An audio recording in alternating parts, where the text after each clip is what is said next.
The Know Your Gear podcast. Why doesn't Fender Custom Shop carry the same stigma as PRS when it comes to being the dentist guitars?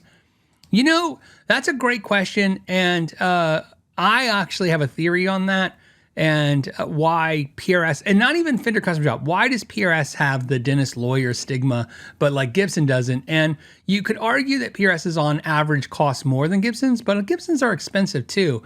Like, I don't know how to make that kind of assessment, but I think there's two things, right? Cars are that way too. You know, I was at the mall. This is like 3 years ago, because it was during COVID and there was nobody in the mall. It's like nobody. Sean and I walk in the mall, and they had some BMW sitting there, and it was for sale. And and she walks with the BMW, and she's like, I think she says something like $80,000 or $75,000 or $80,000. She's like, that's crazy. And I look over, and there's a Dodge truck sitting, also in the mall. They haven't displayed new cars, like go to so-and-so courtesy, Dodge and courtesy BMW, whatever. And I said, I bet you that truck costs more. And she goes, no way. And she walks over and she goes, that truck's $85,000. I go, yeah. So the point is, but if you see somebody in a BMW, you think it's a rich person. If you see somebody in a truck that costs $10,000 more than BMW, you don't think anything of it. I think there's a little bit of stigma that happens, not so much with the cost of something, but just the appearance of it. And here is my theory why PRS gets the dentist lawyer rhetoric. Somebody's going to say, they're going to say in the comments, and you're welcome to it, but I got to kind of hit you ahead of time.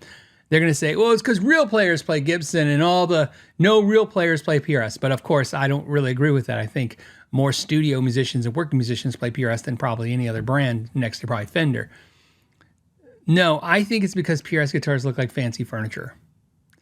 That's what I think. I when I went to the PRS event, the first time I ever went to a PRS event, I think only been one or maybe two. But anyways, I was at one. I was with a friend. We're walking up and down looking at all these gorgeous guitars. And I said, oh, that one's nice. And he goes, yeah, I guess. And I go, do you like PRS? And he looks around and he goes, this just looks like fancy furniture to me. And I'm like, and when he said that, I couldn't unsee it. I'm like, yeah, every PRS looks like the most beautiful piece of furniture you could put in your house is what I'd want that to look like. I don't do that, but I'm just saying, I have IKEA furniture like most people. Just the reality of my life.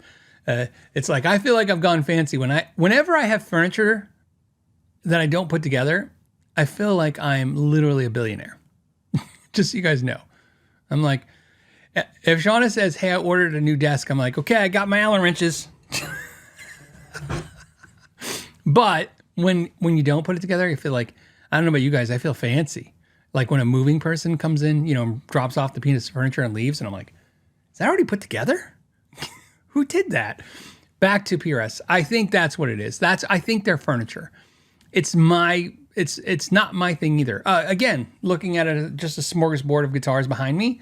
Yeah, that German-made Framus has a beautiful flame top, and I guess the Gretsch, it doesn't have a flame top. And the Heritage has a nice top. But other than that, red painted Gibson, Sunburst, yellow Ibanez, obviously the IKEA caster's red, my copper Strat or Delos Strat, a Sunburst Strat, a blue headless guitar. I'm just not really into the fancy woods, which I think PRS are known for. And I think that's why they get hit with the whole doctor lawyer, because it's a fancy guitar for fancy people. I feel like if you own a PRS, you should be drinking tea like this. Be like, in fact, if I ever see somebody do this, I feel like the next thing they're going to say is, what model PRS do you own? It's the Grey Poupon of guitars. But sadly enough, that imagery of PRS, regardless of what anybody says, is followed by some of the best construction and execution of guitars on the market. They set the standard for what most guitar companies should be doing when it comes to quality. If you say they don't do anything for you, totally understand. I have owned a gazillion PRSs trying to find one that does something for me. It's funny. I've owned more. I have owned more. How do I want to say this? I want to say it the perfect way, because I want to say it's 100% accurate. I'm going to tell you. PRS has a special, like if I was going to give awards to guitars that I've ever had, PRS has a special award. I have churned more PRSs than any guitar in my entire life. In other words, I have owned more PRSs that I've gotten rid of. In other words, out of all the guitars I ever bought, I have bought and flipped and got rid of more PRSs than any guitar brand. Not even a close second. No close second. I mean, it's double the next runner up because it's hard for me to find a PRS that I like because I appreciate their quality. I've been to their factory four times. I appreciate their craftsmanship. I appreciate their mission. I appreciate what they're trying to do. And like a lot of people, I play them and I go, it's good. Now here's my crappy Strat, right? And that's just where I go. So I've owned a lot of PRSs. And where I've landed, which is what is sad for me, is my favorite PRSs are the one that Nathan made me, which is not like anything they currently make or ever made in the past. My S2 that they no longer make, which is the S2 semi-hollow, which has a lot of defects, but I just like the way it is. And my Mira, which they no longer make as a core model. That's the PRSs I like. Yeah.